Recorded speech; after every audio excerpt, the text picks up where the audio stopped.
Welcome to my video. I'm going to talk about 5k training today and slightly getting injured. It's not really an injury, and how I am fixing that. Something I keep saying about running and avoiding injury is only increasing your running load by 10% each week, which is impossible to do on a couch to 5k. Most first runs on couch to 5k are like do a minute's run, rest for 2 minutes, do a minute's run, and repeat that 5 times. So say you're doing 5 minutes of running. If you increase the increment by 10% by the next week, you add in 6 seconds to each one of those runs. It's impossible. The maths means that it would take 22 weeks, I believe, to get up to running for 40 minutes. So my point is, couch to 5Ks aren't designed perfectly, and you can tell that because they're all so different. Some will have you jump in from the first week of running for 1 minute to go into 3 minutes. Some will just do 2 minutes. By the end of one, you'll be running for 30 minutes. By the end of another, you'll be running for 5k.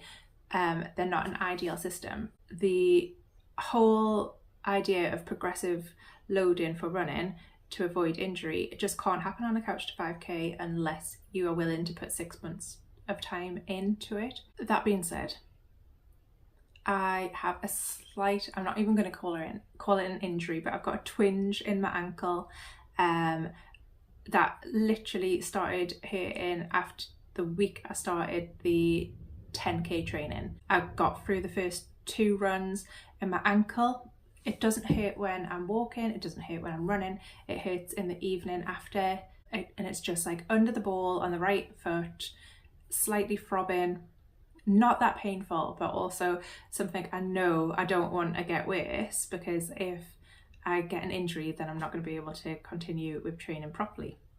So I went to a running shop, I bought some really cool new trainers. They have a wide toe area so that your feet can like splay, your toes can splay, and apparently you land a lot better, which supports your ankle. I'm not that like au fait with the technology, because if you say something needs to support my ankle, I assume I'll need something that actually encloses my ankle. That's not the case. The shoes themselves do a lot of the support. But as well as the shoes, I did buy something to support my ankle on runs, which are just some like compression socks. If there's another type of support I could have while my ankle's been a little bit twingy, why not have it? The shoes that I got, I totally just went in to Northern Runner in Newcastle and said, this is my issue, I'm feeling a bit of pain. And the guy who worked there completely was like, these are the shoes that you need to buy. And I was like 100% just putting myself in the hands of an expert. They're toppos and they mimic barefoot technology, which is supposed to get your feet and ankles stronger, so that once you have like that strong base of foot strength, you can then go on to the more cushy trainers that a lot of people wear, like Hoka's, Brooks, that kind of thing. But these are like barefoot technology, and they give you a really solid base. I do believe it's probably because I'm doing too much from starting at 0 like in October, and now we're in January, trying to run real runs every single week, 3 times a week. It's a lot on like my bones. So I'm going to be a little bit wary about following the plan 100%, especially as this 5k to 10k plan is going to increase my load so much. If I feel like I can't increase my load, or like my ankle's getting worse, or other things, I mean, there's a myriad of injuries that you can get as a runner, I'll just repeat a week, or do what my body feels like it can. Like, I don't mind if I get to the 10Ks that I'm training for and I have to walk run, I'm absolutely fine with doing that. I love signing up for runs as well, because I don't know about you guys, but swag keeps me going. Like the fact that at the end of my run tomorrow I'm gonna get a donut and a coffee, that's pure motivation to me.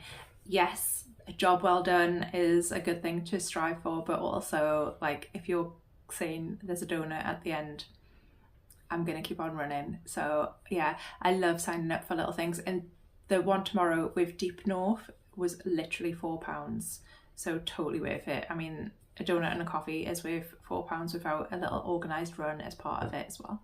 I don't really have a time goal for any of the 10Ks that I've booked. I don't have a time goal for the 5K tomorrow, just get it done. I just want to experience things. I think being a runner is something that I'd really like to say that I've done this year, 2026, and I just feel excited to take part in the events and complete them. The distance is the whole goal for me. I don't mind about if I take the longest out of everyone. I'm gonna go on a 5K tomorrow. It's Sunday tomorrow. I've taken from Monday to Sunday off just to give my ankle a break, because even though it could be something like tendonitis, which the compression would help a lot, it could be a little stress fracture. It's really difficult to say that. And I didn't want to like hurt it. The pain has really subsided. It's went down daily. So I think I'm good to run tomorrow and hopefully get back on full training where I'm running 3 times a week, because I can't take much more in the way of rest weeks now to get 10K ready by the end of March. Well, thanks for coming and listening to me talk. I'm really excited for my run tomorrow, where I am going to try a Deep North donut after running a 5K. If you'd like to subscribe to my channel and follow along with my running journey, that would be lovely.